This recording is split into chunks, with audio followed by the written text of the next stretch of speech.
Saudara mungkin hari ini kau berkata, aku ini tidak mampu Tuhan. Bagaimana menghadapi masa depan? Bagaimana aku bisa melakukan kehendak Tuhan? Tuhan itu akan menyertai kita. Tapi engkau mau atau tidak? Itu perkara. Seringkali kita lupa melibatkan Tuhan. Seringkali kita lupa minta untuk Tuhan biar kehendak-Mu jadi atas hidup.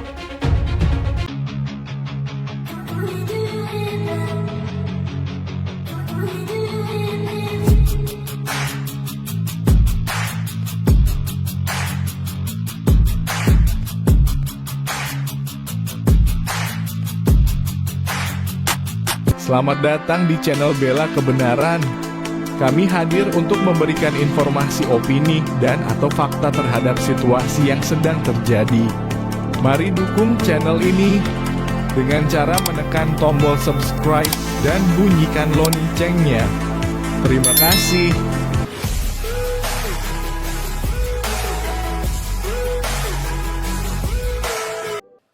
Luar biasa, saya percaya sore ini Bapak Ibu datang ke tempat ini tentu tujuannya adalah untuk mengerti kehendak Tuhan dalam hidup kita, amin. Karena kita datang ke gereja bukan hanya sekedar meminta, terus meminta. Pujian tadi berkata, saat ku perlu Tuhan tahu, saat ku doa Tuhan dengar. Ya, itu semua hal yang pasti. Keadaan kita hari ini Tuhan tuh tahu. Keperluan kita hari ini Tuhan itu tahu. Dosa kita hari ini Tuhan juga tahu. Bahkan lebih daripada diri kita sendiri, Tuhan itu maha tahu atas segala-galanya. Tapi yang jadi pertanyaannya hari ini, apakah kita tahu isi hati Tuhan? Apakah kita tahu yang menjadi kehendak Tuhan dalam hidup kita? Apakah kita tahu apa yang menyenangkan Tuhan dari hidup kita? Itu yang penting. Dan saya berdoa setiap kita yang datang hari ini menjadi orang-orang yang mau berkata, Tuhan, beritahu bagi kami apa kerinduan Tuhan atas hidup kami. Apa kerinduan Tuhan atas pekerjaan kami, apa kerinduan Tuhan atas rumah tangga kami, supaya kita menjadi orang-orang yang peka. Kenapa saudara? Karena satu saat ketika kita menghadap Tuhan, Tuhan gak akan tanya apa yang kau punya, jabatanmu apa, kekayaanmu berapa, depositmu berapa. Tapi yang Tuhan tanya selama kamu hidup, apakah engkau melakukan kehendakku? Itu goal dari kekristenan kita. Apakah kita ini melakukan yang menjadi kehendak Tuhan? Saya ingin kita belajar dari satu tokoh dalam Alkitab yang bernama Musa, saudara. Musa seorang yang dipakai Tuhan untuk membebaskan bangsa Israel dari perbudakan di Mesir. Dan kalau kita tahu sejarah dari bangsa Israel, ya, saya pengen tanya hari ini, siapa yang tahu sejarah bangsa Israel? Ada yang tahu? Yang tahu dapat sepeda. Banyak loh orang Kristen yang duduk di gereja itu enggak tahu loh. Sejarah dari bangsa Israel tuh enggak ngerti. Ya, soalnya dulu waktu sekolah minggu bolos terus. Enggak lulus jadinya, ya. Sedikit saya kasih cerita tentang bangsa Israel. Bangsa Israel kita mulai dari keturunan Abraham. Abraham itu punya 2 anak, namanya siapa? Joko dan Bambang. Versi Jowo. Siapa namanya Abraham? Ampuni mereka Tuhan. Karena mereka tahu apa yang mereka lakukan ini. Anaknya Abraham namanya siapa? Ishak dan Ismail. Ya, bukan Zulkifli. Terus hak kesulungan jatuh kepada Ishak. Ishak punya anak yang akhirnya menjadi cikal bakal dari bangsa Israel. Nama anaknya Ishak siapa? Yakub dan Esau. Hak kesulungan jatuh ke tangan Yakub. Satu malam Yakub bergumul dengan Allah. Dan dia berkata, jangan lepaskan aku sebelum engkau memberkati aku. Dia bergumul dengan Tuhan. Aku tidak mau Tuhan, engkau pergi tanpa memberkati aku. Dan akhirnya sejak saat itu Tuhan berkata, namamu akan disebut dengan Israel. Dan kita tahu anak dari Yakub ya akhirnya menjadi 12 suku Israel. Ketika itu Yusuf dibuang oleh keluarganya dan akhirnya Yusuf sampai di Mesir. Di Mesir Yusuf jadi budak di penjara, lalu dia menafsirkan mimpi dari Raja Fir'aun. Dia berkata pada Fir'aun, arti mimpimu itu akan datang 7 tahun masa kelimpahan. Dan setelah itu akan datang 7 tahun masa kelaparan. Jadi ketika masa kelimpahan itu engkau harus menabung, bikin lumbung di gudang, simpan sebanyak-banyaknya hasil tuayan di masa kelimpahan itu. Supaya ketika datang masa kelaparan 7 tahun engkau tidak akan mengalami kekurangan. Dan Raja Firaun berkata, karena engkau yang dapat hikmatnya, aku angkat kau jadi Perdana Menteri di Mesir. Engkau yang harus menjalankan strategi itu. Dan Yusuf memerintah menjadi pejabat di Mesir. Dan benar 7 tahun kemudian terjadi masa kekeringan. Alkitab berkata terjadilah masa kekeringan dan kelaparan yang begitu hebat yang belum pernah ada di seluruh bumi. Dan hanya di Mesir yang ada gandum dan jelai. Lalu Yakub suruh anak-anaknya untuk pergi beli gandum di Mesir. Waktu mereka beli gandum, Yusuf mengenali mereka. Tapi mereka udah tidak kenal sama Yusuf. Karena Yusuf sudah pakai jubah kehormatan. Yang terawat dan yang tidak terawat memang beda. Yusuf kenal keluarganya karena gak ada perubahan. Tapi mereka sudah tidak kenal Yusuf yang penuh dengan kemuliaan diangkat Tuhan. Karena keluarganya ini dulu penuh iri hati, kedengkian, mereka buang Yusuf. Ketika Yusuf mengaku, aku adalah Yusuf, keluargamu yang dulu kau buang. Mereka ketakutan, mereka pikir Yusuf akan hukum mati mereka. Tapi Yusuf memeluk mereka dengan air mata dan berkata, Tuhan yang mengizinkan semuanya, supaya aku bisa pelihara kalian ketika kalian dalam masa kelaparan. Lalu Yusuf bilang sama keluarganya, kamu pulang jemput papa. Angkut semua mereka ke sini, tinggal sama-sama Ucup. Yusuf nama kerennya Ucup. Dan akhirnya bapaknya dibawa ke Mesir. Dan Alkitab berkata bangsa Israel, bangsa yang diberkati karena mereka keturunan Abraham. Mereka beranak pinak di Mesir 400 tahun, mereka menjadi bangsa yang besar dan disertai Tuhan. Mereka menjadi kaya. Lalu matilah Yusuf dan matilah Fir'aun. Naik Fir'aun yang baru. Dan Fir'aun yang baru melihat kenapa bangsa ini sudah menjadi besar di negeri kita. Tidak bisa kita biarkan mereka ini. Nanti mereka akan bertambah besar bahkan menguasai kita. Lebih baik kita jadikan mereka budak kerja paksa. Dan semua bayi laki-laki yang lahir dari keturunan Ibrani harus dibunuh. Supaya tidak ada keturunan. Dikeluarkan perintah itu saudara. Pada masa itu, pada zaman itu lahirlah Musa. Dan ketika Musa lahir ibunya melihat betapa cakep bayi ini. Kasihan kalau sampai dibunuh. Dia buat peti dari kayu, dilapisi dengan daun papirus itu supaya enggak dimakan buaya. Karena buaya takut sama daun papirus. Buaya air, bukan buaya darat. Lalu ketika dihanyutkan di sungai Ciliwung. Di mana dihanyutkan di sungai? Di sungai apa? Tidak pernah baca Alkitab ini, tidak tahu lagi sungainya. Sungai apa? Nil. Ya.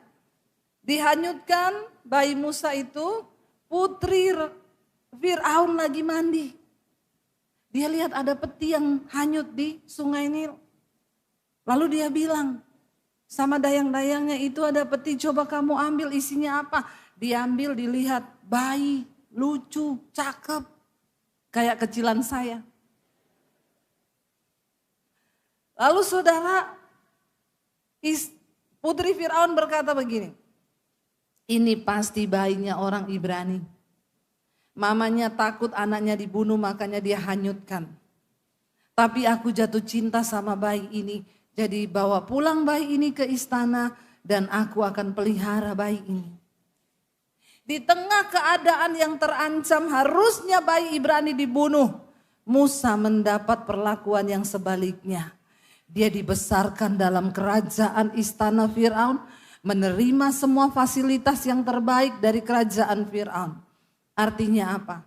Bagi orang-orang pilihan Tuhan, di tengah keadaan seburuk apapun, kalau Tuhan punya rencana atas hidupmu, maka engkau akan dimuliakan Tuhan, engkau akan diangkat tinggi Tuhan, dijaga Tuhan, dan pasti di dalam perlindungan Tuhan. Amin. Imani itu saudara. Lalu ketika Musa mulai bertumbuh besar, dia tumbuh menjadi seorang yang gagah, perkasa. Tapi dia menyadari bahwa dia bukanlah orang Mesir. Ada darah Ibrani di dalam dirinya. Dia keluar di istana, satu saat dia melihat, setiap hari dia mendengar rintihan dari saudara-saudaranya orang Israel yang ditindas, disuruh kerja paksa. Setiap hari dia mendengar teriakan, siksaan, tangisan orang Israel. Satu saat ketika dia melihat orang Mesir lagi pukul bangsanya, jiwa satrianya muncul saudara. Dan akhirnya dia pukul orang Mesir itu, Alkitab berkata hingga mati. Dia kubur di pasir, tetapi ada yang melihat, lalu dia dilaporkan kepada Firaun bahwa Musa orang Ibrani itu membunuh orang Mesir. Lalu Firaun berkata, bunuh Musa, temukan dia dan bunuh dia.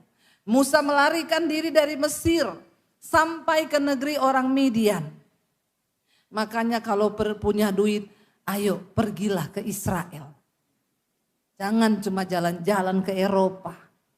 Pergi ke Israel biar tahu itu keadaan dan cerita sejarah di tanah itu pernah terjadi peristiwa-peristiwa. Dari Mesir menuju perbatasan ke Israel itu 9 jam naik bus. Jadi bayangkan waktu itu Musa berjalan sejauh mungkin dia melarikan diri. Sampai ke negerinya orang Midian. Waktu dia sampai di sana dia ketemu ada anak-anak gadis yang mau dijahatin oleh perampok. Musa tolong anak-anak gadis itu.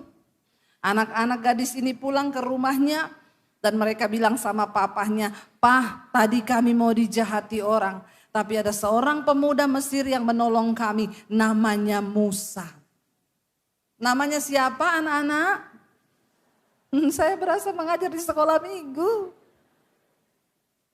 Karena pada gak lulus sekolah minggu ini. Kalau diceritakan tertarik toh? Kalau baca malas enggak? Ya wes saya ceritakan ini. Tapi jangan ada yang tidur. Ya orang tua tolonglah kau dongengkanlah anak-anakmu tiap malam tuh dengan firman Tuhan. Amin ibu-ibu. Sebelum tidur ceritakan sama mereka tuh tentang Alkitab, ceritanya Musa. Ya itu menarik loh kalau orang tua yang menceritakan. Lalu akhirnya anak-anak Yitro ini pulang dan berkata, "Papa, tadi kami mau dijahati. Tapi ada pemuda Mesir yang menolong kami, dia baik hati." Lalu Yitro berkata sama anak-anaknya, "Kenapa enggak kalian sekalian ajak dia dinner di rumah kita?" Lalu anak perempuannya, "Oh boleh ya Pak, boleh." Mereka pergi keluar mendapati Musa dan berkata, "Kamu diundang papaku untuk dinner di rumah malam ini."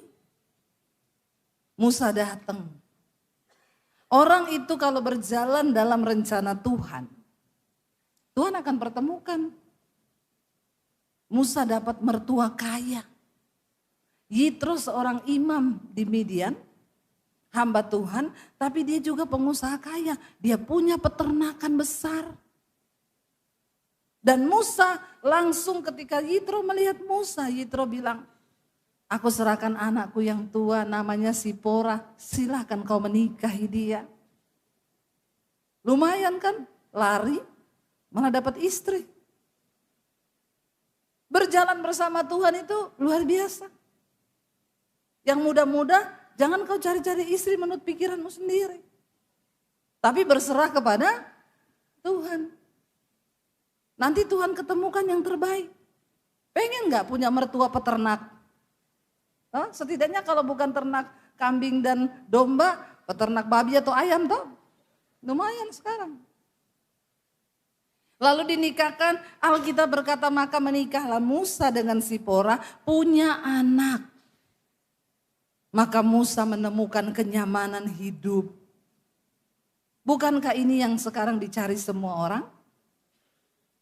Punya mertua, peternakannya besar, mertua kaya, dapat istri cantik, punya anak, tinggal kerja ikut mertua, nyaman toh?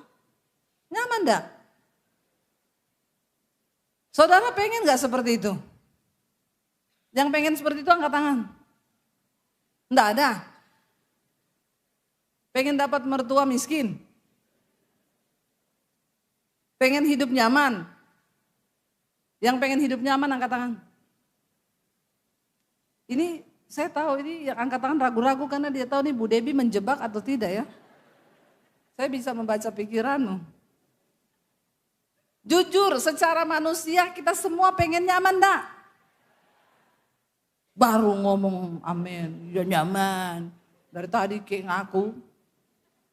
Semua manusia itu pengen kenyamanan. Kenapa kau sekolah tinggi-tinggi? Supaya kau dapat ijazah, kau bisa cari kerja, dapat duit banyak, hidupmu nyaman toh? Sampai beberapa orang berkata, iya Bu saya mending menikah sama orang kaya. Enak, nangis di Paris, galau di New York. Menderita di atas Mercy, pret. Ya, itu. Dunia sekarang sedang menuntut kita, membawa kita kepada keadaan yang nyaman. Karena manusia itu enggak suka yang enggak nyaman. Tapi untuk melakukan kehendak Tuhan, seringkali memang tidak nyaman. Selalu kehendak Tuhan itu bertentangan dengan kehendak manusia. Kita pengen semua nyaman, usaha sukses, tidak ada tantangan, semua mulus. Tapi percayalah, seringkali kenyamanan membuat kita tidak peka dengan suara Tuhan. Seringkali kenyamanan membuat kita tidak peka dengan visi Tuhan atas hidup kita. Musa menjalani kehidupan di dalam kenyamanan 40 tahun. Dia sudah tidak peduli dengan keluarganya di Mesir. Dia nggak peduli nasib mereka. Dia nggak pernah dengar teriakan mereka. Dia tidak pernah lagi mendengar siksa mereka. Dia nggak pernah melihat mereka dipukuli. Dia bilang yang penting aku nyaman. Peduli amat dengan kepentingan Tuhan. Bukankah itu terjadi hari-hari ini? Kita semua hanya hidup untuk memenuhi kebutuhan kita, memuaskan hawa nafsu kita, memuaskan semua keinginan-keinginan kita. Dan betapa sering kita melupakan kehendak Tuhan di dalam hidup kita. Lalu di tengah kenyamanannya, satu saat ketika Musa menggembalakan kambing domba, Tuhan menampakkan diri kepada dia. Buka bersama Keluaran pasal yang ketiga. Kita baca bersama saudara, Keluaran pasal 3. Adapun Musa, ia biasa menggembalakan kambing domba Yitro mertuanya, ya imam di Midian. Sekali ketika ia menggiring kambing domba itu ke seberang padang gurun, sampailah ia ke gunung Allah, yakni gunung Horeb. Lalu malaikat Tuhan menampakkan diri kepadanya di dalam nyala api yang keluar dari semak duri. Lalu ia melihat dan tampaklah semak duri itu menyala tetapi tidak dimakan api. Tolong baca, keluarkan suaramu. Kalau saudara keluarin suara, otaknya juga ikut mikir. Kalau enggak cuma dengar saya, otak bisa kemana-mana ya. Kita sepakat ya, percuma saya ngomong berbusa di sini tapi kau tidak mengerti. Buat apa? Ayo baca Alkitab, jangan malas ya. Ayat 3, 1, 2, 3. Musa berkata, baiklah aku menyimpang ke sana untuk memeriksa penglihatan yang hebat itu. Mengapakah tidak terbakar semak duri itu? Ketika dilihat Tuhan bahwa Musa menyimpang untuk memeriksanya, berserulah Allah dari tengah-tengah semak duri itu kepadanya, Musa, Musa. Dan ia menjawab, "Ya Allah." Lalu ia berfirman, "Janganlah datang dekat-dekat, tanggalkanlah kasutmu dari kakimu, sebab tempat di mana engkau berdiri itu adalah tanah yang kudus." Lalu ia berfirman, Allah dan lalu Musa menutupi mukanya sebab ia takut memandang Allah. Kenapa? Karena zaman itu kalau orang melihat Tuhan, dia tidak kudus, langsung mati di situ. Ayat yang berikutnya 7, dan Tuhan berfirman, "Aku telah memperhatikan dengan sungguh kesengsaraan umatku di tanah Mesir. Dan aku telah mendengar seruan mereka yang disebabkan oleh pengerah-pengerah mereka. Ya, aku mengetahui penderitaan mereka." Tuhan mendengar, Tuhan mengetahui penderitaan mereka. Tuhan itu tahu kesengsaraan, tapi Musa sudah tidak tahu. Musa udah gak dengar lagi. Musa sudah tidak peduli lagi karena dia menemukan kenyamanan, punya istri, punya mertua yang kaya, udah. Lalu tiba-tiba Tuhan menjumpai dia. Ayat 8, "Sebab itu aku telah turun untuk melepaskan mereka dari tangan orang Mesir dan menuntun mereka keluar dari negeri itu ke suatu negeri yang baik dan luas. Suatu negeri yang berlimpah-limpah susu dan madunya. Ke tempat orang Kanaan, orang Het, orang Amori, orang Feris, orang Hewi dan orang Yebus. Sekarang seruan orang Israel telah sampai kepadaku. Juga telah kulihat betapa kerasnya orang Mesir menindas mereka. Jadi sekarang pergilah, aku mengutus engkau kepada Fir'aun untuk membawa umatku orang Israel keluar dari Mesir." Saudara, menurut saudara berat gak untuk Musa? Mesir adalah negara yang paling dihindari oleh Musa. Karena dia dulu pernah jadi buronan. Kira-kira kalau dia disuruh balik ke sana, pasti ada trauma. Ya, seringkali yang terberat bagi kita, seringkali itu yang dipengeni Tuhan. Apa yang terberat bagimu hari ini?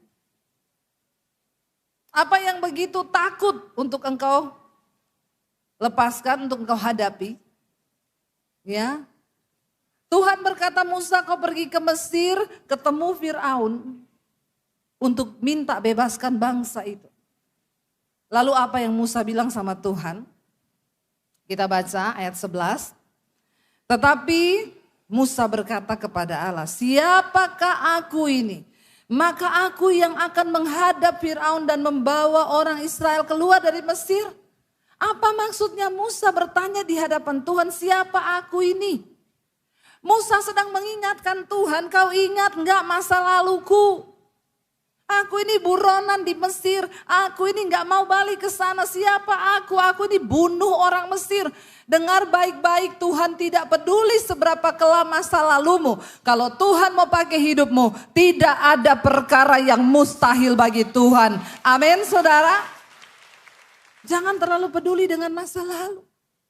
Yang Tuhan lihat tuh hari ini. Tuhan cuma tanya, "Mau enggak engkau melakukan kehendakku?" Mungkin itu berat bagi kita. Tapi ketika engkau berkata, "Aku mau Tuhan." Lihat berikutnya, apa yang Musa katakan, saudara. Ayat yang ke-12, "Lalu firman-Nya, bukankah aku akan menyertai engkau? Inilah tanda bagimu bahwa aku yang mengutus engkau. Apabila engkau telah membawa bangsa ini keluar dari Mesir, maka kamu akan beribadah kepada Allah di gunung ini." Bapak Ibu, satu yang Tuhan bilang, aku gak mau peduli masa lalumu. Satu hal jaminanku, Tuhan bilang, "Aku menyertai engkau." Kalau Tuhan yang menyertai kita, nggak peduli seberapa kelam masa lalu kita, seberapa lemahnya kita, maka kemampuan itu datang dari Tuhan. Siapa saya ini, saudara? Saya ini dulu orang yang hancur, sampah, orang yang terbuang, yang tadinya saya sudah mau bunuh diri karena hidup saya hancur, masa depan saya hancur, saya terikat dosa. Tapi ketika Tuhan pilih saya cuma bilang, "Tuhan, ini aku. Tapi masa laluku hancur, Tuhan bilang aku gak peduli. Satu hal yang harus kamu tahu, aku menyertaimu. Kalau Tuhan yang menyertai kita saudara, siapa yang bisa menghalangi kita? Secara manusia Musa bilang, aku nih siapa Tuhan akan menghadapi Fir'aun. Hello please. Musa berpikir sangat tidak mungkin itu. Tapi Tuhan bilang aku akan menyertai. Saudara mungkin hari ini kau berkata aku nih tidak mampu Tuhan. Bagaimana menghadapi masa depan. Bagaimana aku bisa melakukan kehendak Tuhan. Tuhan itu akan menyertai kita. Tapi engkau mau atau tidak itu perkaranya. Seringkali kita lupa melibatkan Tuhan. Seringkali kita lupa minta untuk Tuhan biar kehendakmu jadi atas hidupku. Kalau saya bicara tentang kehendak Tuhan, saudara tuh jangan berpikir yang terlalu tinggi-tinggi. Waduh kehendak Tuhan ini nanti pasti Tuhan suruh saya ke Mesir ini. Atau kemana ya, atau ke Israel sana. Nggak usah berpikir begitu, kejauhan mimpimu. Kau tidur terlalu miring. Bangun, ya bangun. Apa itu melakukan kehendak Tuhan dalam hidup kita? Contoh yang simpel, suami istri, waktu kau berantem, waktu kau bertengkar, kehendak Tuhan itu cepat-cepatlah kau berdamai, jangan bertengkar. Tapi kehendak setan itu lawan. Tuhan bilang damai, setan bilang lawan. Saudara lakukan apa? Damai atau lawan? Jujur, nggak usah sok rohani. Damai, padahal 3 hari 3 malam gak bicara. Banyak orang Kristen begini. Suami istri Kristen banyak begini duduk di gereja. Tapi gak bicara 3 hari 3 malam kalau berantem. Maka kau sedang melakukan kehendak setan. Bukan kehendak Tuhan. Kalau kehendak Tuhan, waktu kau mau rame, kau mau berantem, tiba-tiba kau bilang sama suamimu, kau bilang sama istrimu, sayang, udah kita ndak usah saling menyakiti terus, ayo kita berdamai, ayo kita berdoa bersama. Itu kau melakukan kehendak Tuhan. Tapi kalau kehendak setan, saya tahu nih muka-mukanya yang melakukan kehendak setan dari sini nih. Yang kalau berantem, terus mau apa? Terus kamu pikir saya itu senang nikah sama kamu, aku juga. Terus ya udah kita akhiri saja. Banyak yang begitu tuh. Tapi kalau di gereja duduk, saat berdoa Tuhan tahu, saat percaya Tuhan, malaikat bilang pret. Iya tuh, banyak kan dari kita yang begitu. Enggak usah muluk-muluk yang tinggi-tinggi. Mau pergi berperang ke sana, terbang ke negara mana, doa peperangan. Di rumah aja tuh, perangi dirimu sendiri. Perangi setan yang ada dalam dirimu. Itu aja udah berat saudara. Anak muda, engkau tahu Tuhan berkata, yang ku kehendaki dari hidupmu itu adalah kekudusan. Berapa banyak anak muda yang lebih memilih untuk melakukan dosa. Kau hidup dalam persinahan, free sex. Engkau terikat film porno, engkau terikat rokok, minuman keras, kau dugem. Berapa banyak anak muda yang jadi lesbi, yang jadi homo. Kau tahu Tuhan gak pernah ciptakan tulang lunak. Boti-boti itu gak ada Tuhan ciptakan. Tuhan tuh menciptakan Adam dan Hawa, bukan Adam dan Eben. Bertobat kau. Ya Tuhan gak pernah ciptakan, sekarang banyak saudara. Teman saya, anak saya bilang, teman-temanku di sekolah lesbi semua mam. Banyak sekarang dan engkau merasa itu wajar, engkau hidup dalam dosa yang begitu menyakiti hati Tuhan. Berapa banyak anak-anak muda, kenyamananmu, kau hidup sebagai ani-ani.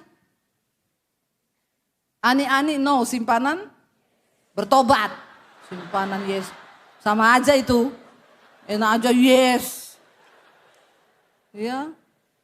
Itu sama itu, podo wae itu. Simpanan dan ani-ani itu podo. Ya, berapa banyak kau hidup dengan kenyamanan sebagai ani-ani, aku udah dikasih apartemen, dikasih mobil, dikasih duit tiap bulan sama om. Sugar daddy, daddy sugar. Ya. Bapak-bapak diabetes. Bapak-bapak kau itu jangan sok manis ya Pak.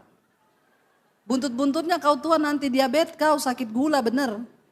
Kalau udah sakit gula, kau lumpuh, gak bisa jalan, kaki diamputasi, semua diamputasi. Siapa yang rawat kau? Banyak nih bapak-bapak gak tahu diri. Belum kaya-kaya banget, udah punya simpenan, punya ani-ani, dibeliin apartemen, dibeliin mobil. Banyak orang hidup dengan kesombongan. Gak sayang istri, gak sayang anak, duit habis mengalir sama ani-ani, sama perempuan. Ya, belum tahu aja kau satu saja urat jantungmu digunting malaikat, mati kau kena serangan jantung. Tobat loh, tobat loh. Hormati Tuhan. Jangan buat dosa terus, menyakiti hati Tuhan. Anak-anak muda ketika Tuhan suruh kau bertobat, tinggalkan rokok, tinggalkan minuman keras berat. Tapi bilang Tuhan, aku mau melakukan kehendak-Mu. Toh kau tidak seperti Musa disuruh pergi hadapi Firaun toh. Hari-hari ini tuh pikul salib bukan hal-hal yang, ya kemarin saya baru pulang dari Israel. Peserta saya tanya begini, Bu kita nggak ke Via Dolorosa ya yang pikul salib kayu itu. Saya bilang Bu, kan Tuhan Yesus kita harus sama seperti Yesus loh Bu. Yesus pikul salib, kita juga harus pikul. Saya bilang abis itu Tuhan Yesus disalib, kau juga saya salib di Bukit Golgota ya. Saya bilang salib zaman now ini bukan lagi kau pikul-pikul kayu itu. Salib zaman sekarang ini bagaimana kau kalahkan kedaginganmu. Kau utang bayar itu salib. Amin. Utang tidak bayar mau pikul-pikul salib di Israel. Tidak usah alay lebay jadi orang Kristen. Salib itu bagaimana kau kalahkan kedagingan ketika kau pengen marahin istri. Tapi kau bertobat dalam nama Yesus, aku tidak mau Tuhan istriku ini teman pewaris kerajaan Allah walaupun dia cerewet. Amin bapak-bapak. Ibu-ibu mengalahkan kedagingan, bagaimana kau berdoa buat suamimu saat suamimu itu menjengkelkan. Anak-anak muda pikul salib itu bagaimana kau kalahkan rokokmu, minuman keras. Ayo berjuang bersama melakukan kehendak Tuhan. Lalu Musa itu mulai berdalih dengan Tuhan karena dia nggak mau keluar dari zona nyaman. Dosa seringkali membuat kita nyaman. Tapi itu bertentangan dengan kehendak Tuhan. Lalu Tuhan bilang, aku menyertai engkau. Ayat 13 Musa bilang lagi. Lalu Musa berkata kepada Allah, tetapi apabila aku mendapatkan orang Israel dan berkata kepada mereka, Allah nenek moyangmu telah mengutus aku kepadamu. Dan mereka bertanya kepadaku, bagaimana tentang namanya? Apakah yang harus kujawab kalau mereka tanya siapa nama Tuhan itu? Lalu Tuhan berfirman kepada Musa, aku adalah aku. Ya. Lagi firman-Nya, beginilah kau katakan kepada orang Israel itu, akulah aku telah mengutus aku kepadamu. Perhatikan aku huruf besar. Aku adalah aku. Waktu Tuhan menyebut aku adalah aku, ini bicara tentang otoritas dan kedaulatan Tuhan atas kehidupan setiap orang. Aku adalah aku ini berbicara tentang pribadi yang tidak bisa dihalangi oleh siapapun kuasanya waktu dia bertindak. Tuhan sedang memberikan sebuah otoritas kepada Musa dengan dia berkata aku adalah aku. Itu berarti tidak ada satu raja termasuk Firaun yang akan bisa menghalangi. Dengar baik saudara, waktu Tuhan ada bersama dengan kita, kedaulatannya ada dalam hidup kita. Maka tidak ada yang mustahil untuk engkau lihat bersama dengan Tuhan. Tapi dia tunggu engkau berkata iya. Bisa enggak Tuhan bikin tiba-tiba Firaun kena stroke? Bisa enggak? Bisa.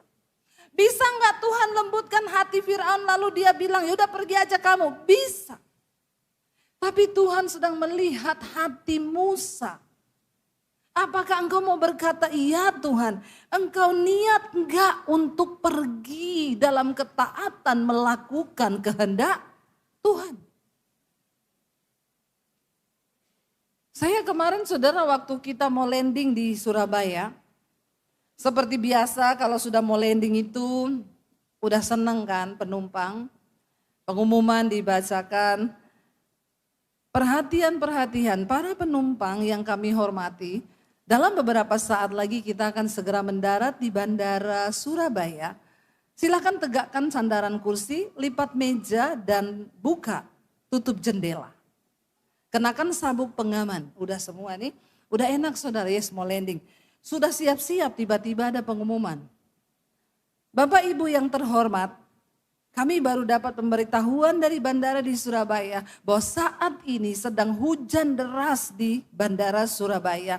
Jadi kita tidak bisa mendarat saat ini.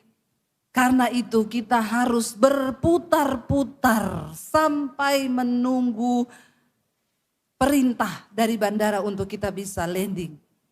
Dengar gitu dulu lemes ya. Tapi saya cuek, saya main game. Saya pikir nanti juga reda hujannya paling 5-10 menit nunggu aja. Saya itu biasa di pesawat kalau nggak baca Alkitab nanti main game, baca Alkitab main game. Karena nggak tahu juga mau ngapain. Saya asik main game saudara dengan berpikir biasa nanti juga reda. Tiba-tiba saya lihat jam, udah setengah jam kita putar-putar nih. Kalau putar-putarnya di Pakuwon enak ya. 1 jam juga enggak terasa putar-putar di Pakuwon. Cari rujak cingur, beli ini di Pakuwon enak. Tapi di udara putar-putar. Itu bikin otak terputar juga.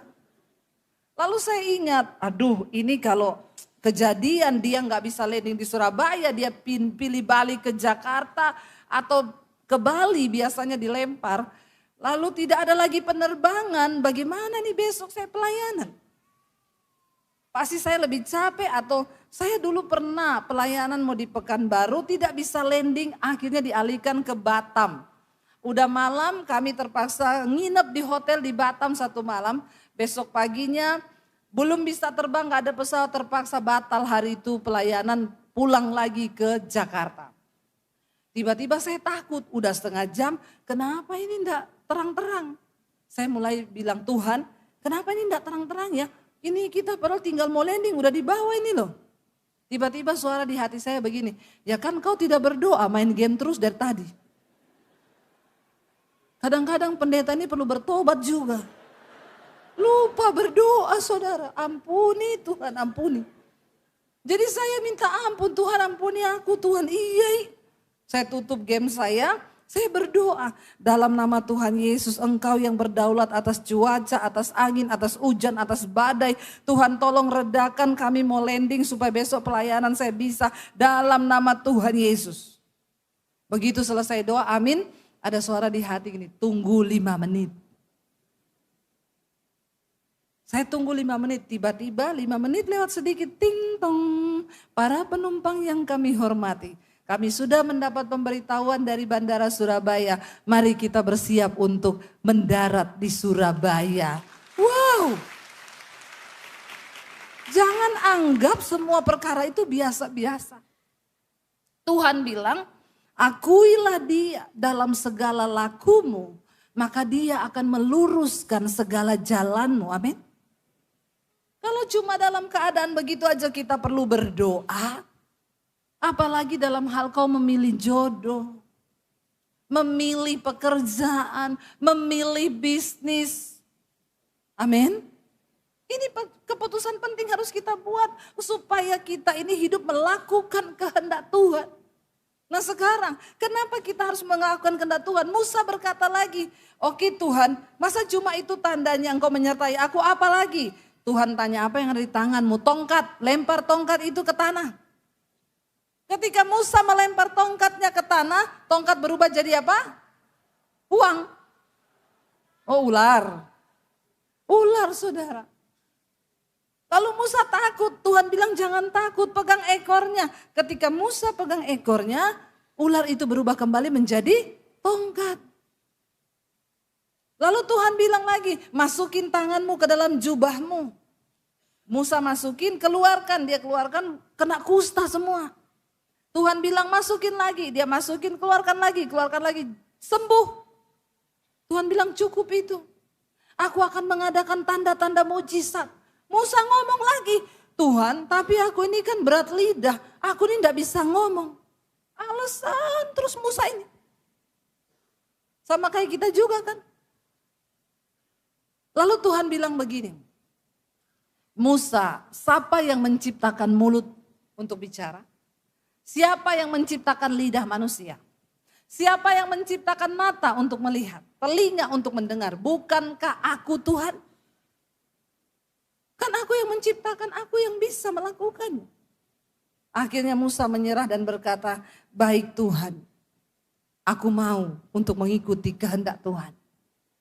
Kita tahu cerita akhirnya nanti ada mujizat tulah demi tulah Tuhan lakukan supaya orang Mesir melihat bahwa Allah Israel itu Allah yang berkuasa. Kenapa kita harus melakukan kehendak Tuhan? Buka bersama yang terakhir Matius 7 ayat 21. Baca sama-sama, 1, 2, 3. Bukan setiap orang yang berseru kepadaku Tuhan, Tuhan akan masuk ke dalam kerajaan sorga. Melainkan dia yang melakukan kehendak Bapakku yang di sorga. Amin. Bukan orang yang berseru Tuhan, Tuhan yang akan masuk sorga. Tapi orang yang melakukan kehendak Bapa, berdoalah hari ini, bertanyalah hari ini, Tuhan apa kehendakmu atas hidupku yang engkau pengen sekarang? Mungkin itu dosamu yang Tuhan minta, mungkin juga itu uangmu. Enggak tabu bagi seorang hamba Tuhan untuk bicara uang. Asal hamba Tuhan itu juga melakukan apa yang dia ngomong. Waktu saya dan suami mengalami masa pandemi, saya sudah sering bersaksi. Uang kami cuma 10 juta di rekening waktu sebelum pandemi. Tiba-tiba pandemi datang, kami juga udah kebingungan mau hidup apa dengan uang 10 juta di Jakarta dengan 3 anak. Kami berdoa di tengah masa pandemi itu, YouTube channel kami dimonetisasi dari YouTube dan dapat hak iklan. Waktu selesai pandemi 1 tahun 2 tahun, puji Tuhan di rekening itu waktu itu ada uang 2 miliar lebih. Kami berdoa dan bertanya, Tuhan untuk apa engkau berkati kami dengan uang sebanyak ini? Buat kami itu banyak sekali. Bayangkan dari 10 juta jadi 2M lebih, banyak enggak? Banget buat kami. Tiba-tiba waktu saya berdoa dan bertanya, Tuhan bilang, uang itu pakai untuk bangun sekolah misi. Dan sekolahkan anak-anak dari pedalaman yang tidak mampu, bayari transportasinya, kasih sekolah gratis, masukin asrama, cetak para misionari. Saya tengking dalam nama Yesus. Ini setan pasti. Begitu juga saudara toh. Kalau sudah bicara duit sama Tuhan, bahaya ini. Tapi Tuhan teguhkan hati kami berdua bergumul berat. Akhirnya kami sepakat, iya semua yang kita dapat toh memang dari Tuhan. Untuk apa? Pasti ada rencana Tuhan, dia memberkati hidup kita. Karena ketika berkat itu kita pakai hanya untuk memenuhi kebutuhan, keinginan daging terus tidak akan pernah ada selesainya daging kita. Enggak ada selesainya. Satu saat ketika kita mati dengan uang yang ratusan miliar di rekening, Tuhan akan tanya saudara. Takut juga saya. Akhirnya kami berdua sepakat. Sekolah itu dibangun malah habis 4M lebih. Tapi apakah kami sekarang menjadi miskin? Tuhan pelihara dan memberkati kami saudara. Karena kita mau melakukan kehendak Tuhan. Desember ini anak-anak misi saya selesai angkatan keempat. Januari masuk angkatan yang kelima. Kalau ada anak-anak muda di sini yang mau menyerahkan hidup, yang muda saja, batas umur 35, supaya bisa dikirim ke pedalaman. Kalau yang tua, jangan nanti masuk angin. Kau jadi pendoa saja di rumah. Tapi yang muda-mudahin, ayo beri hidupmu bagi Tuhan. Macam-macam Tuhan akan bicara dalam kita itu masing-masing. Tuhan punya kepentingan dengan kita pribadi-pribadi. Kenapa saudara? Ayat ini dengan jelas berkata, bukan setiap orang yang hanya berseru Tuhan, Tuhan, Tuhan kepada Kristus yang akan masuk surga. Tapi hanya mereka yang melakukan apa? Kehendak Bapa. Ternyata ini yang akan ditanya kelak. Ketika kita menghadap Tuhan, yang akan Tuhan tanya, sudahkah engkau melakukan kehendak-Ku selama engkau hidup di dunia? Buat apa waktumu kau pakai? Buat apa hidupmu kau pakai? Buat apa tenagamu kau pakai? Buat apa uangmu engkau pakai selama engkau ada di dunia? Semua harus kita pertanggungjawabkan di hadapan Tuhan. Saya berdoa setiap kita boleh mendapatkan perkenanan Tuhan. Makanya lagu tadi jangan cuma nyanyi, saat ku perlu Tuhan tahu. Itu sudah tahu, kita semua Tuhan tahu. Ya, Tuhan sudah tahu, tidak perlu kau nyanyikan, memang Tuhan tahu. Tapi tanyalah Tuhan, apakah kami ini tahu kehendak-Mu bagi kami? Itu yang perlu kita pertanyakan. Bilang sama Tuhan, apakah saat Tuhan butuh kami tahu itu? Atau kami cuma sibuk menghabiskan waktu, hidup, uang, tenaga hanya untuk keinginan-keinginan manusia kami? Saya hari ini kalau mau ikuti keinginan saya udah gak pengen pelayanan-pelayanan jauh-jauh. Enak di rumah di Jakarta, atau saya pelayanannya di YouTube. Saya syuting aja di YouTube. Menikmati rumah, tanaman, menikmati ya dengan dogi yang lucu di rumah, ketawa ke TV. Lebih enak tuh daripada terbang, cuaca buruk, aduh. Tapi karena itu kehendak Tuhan. Saya harus pergi, saya harus beritakan Injil, saya harus datang. Kadang-kadang tidak enak. Ya kemarin ada yang minta Natal, ibu datang ke Tobelo. Tobelo itu di mana? Ada enggak di peta? Ada ibu. Nanti ibu datang naik pesawat, nyebrang 3 jam lewat sungai, naik speedboat. Tapi nanti kami akan usahakan kalau ada helikopter, waduh kok menakutkan sekali ya. Kalau enggak ya memang naik pesawat, nanti turun, ada lagi nanti ibu ganti pesawat baling-baling, baling-baling bambu ini. Kadang-kadang juga ada takutnya loh saudara.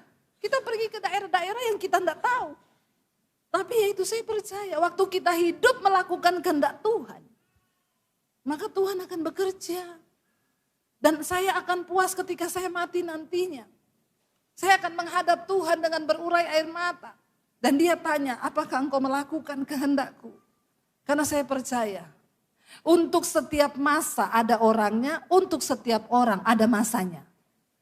Catat baik-baik. Untuk setiap masa ada orangnya, untuk setiap orang ada masanya. Kapan waktu saudara? Selama engkau hidup. Karena satu saat waktumu juga akan berakhir. Kita semua akan tutup mata dan akan ada di dalam peti mati. Dan di saat itu kita sudah gak bisa buat apa-apa lagi. Selama Tuhan kasih kita waktu. Saya undang para imam musik maju ke depan. Biar kita mau berkata di hadapan Tuhan, Tuhan kalau aku hidup, aku mau hidup bahagia. Biar hati kami tetap tertuju pada Tuhan. Mata kami tetap memandang kepada Tuhan. Tidak ada satupun yang bisa pisahkan kami dari kasih-Mu dan kehendak-Mu. Apakah itu dosa kami, kedagingan kami, keduniawian ini. Kami mau Tuhan mengerti.